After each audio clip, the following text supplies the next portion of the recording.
আসসালামু আলাইকুম। সবাই কেমন আছেন? আশা করি সবাই ভালো আছেন। আলহামদুলিল্লাহ আমি ভালো আছি। তো এই কয়েকদিন ধরে একদম বৃষ্টির কারণে আমার এই ডিম পাড়া মুরগিগুলো একটু অসুস্থ হয়ে গেছে।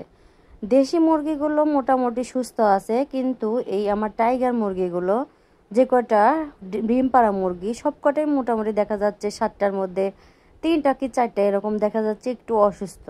ওরা খাওয়া দাওয়া ঠিক করতেছে, কিন্তু খাওয়া দাওয়া ঠিক করলেও একটু ঝুমে ঝুমে আছে। আর এটা কারণটা হয়েছে ওদের ঠান্ডা লাগছে। গতকালকে ওদেরকে সারাটা দিন মানে ওদের ঘরের মধ্যে ওদেরকে আটকায় রাখছিলাম। তো যেহেতু 24 ঘন্টা ঘরের মধ্যে ছিল আর বৃষ্টির কারণে যেহেতু ঠান্ডা ওঠে, এই ঠান্ডার কারণে আমার এই ডিম পাড়া মুরগিগুলো একটু অসুস্থ হয়ে গেছে। তো ওদেরকে মেডিসিন দিয়ে দিছি, যে মেডিসিনগুলো দেওয়া দরকার ওই মেডিসিনগুলো ওদেরকে দিয়ে দিছি। তো ঠান্ডার জন্য ওদেরকে দিয়ে দিছি মাইকোনিড আর হচ্ছে USB-30। এই মেডিসিন দুটো কিন্তু এই ঠান্ডার জন্য মুরগির জন্য অনেক উপকারী।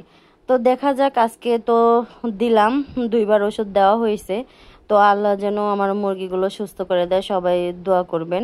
একটা জিনিস যখন সুন্দরভাবে হয়ে ওঠে তখন যদি কোনো কিছু হয় তো অনেকটা কিন্তু খারাপ লাগে, যে আমার এত ভালো জিনিসটা হঠাৎ করে আবার এরকম হয়ে গেছে।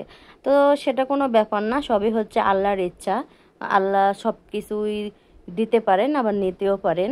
তবে একটা কথা হচ্ছে যে আল্লাহর কাছে চাই যে আল্লাহ যেন সবগুলো মুরগি তাড়াতাড়ি সুস্থ করে দেয়। যদিও সবগুলো হয় নাই, শুধু এই বৃষ্টির কারণে এরকম হয়েছে।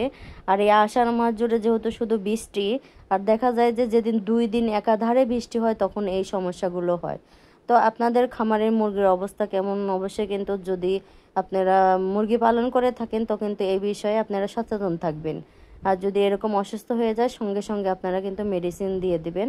আর কিছু প্রাকৃতিক পদ্ধতি আছে, সেগুলো আমরা সচরাচর খাবারের সঙ্গে পানির সঙ্গে এগুলো মিশিয়েও দিচ্ছি। আল্লাহ রহমতে তাড়াতাড়ি সুস্থ হয়ে যাবে। আর আমার দেশিগুলো মোটামুটি সবগুলোই সুস্থ আছে।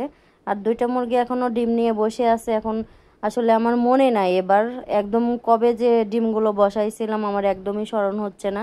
এর জন্য বলতে পারতেছি না যে কবে ফুটবে, তবে আইডিয়া করা হচ্ছে 2-4 দিনের মধ্যে হয়তো ফুটে বের হবে।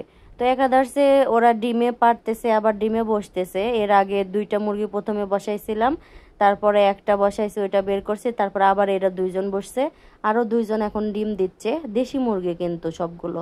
তো মাশাল্লাহ আমার দেশি মুরগি অনেকটা সুস্থ আছে।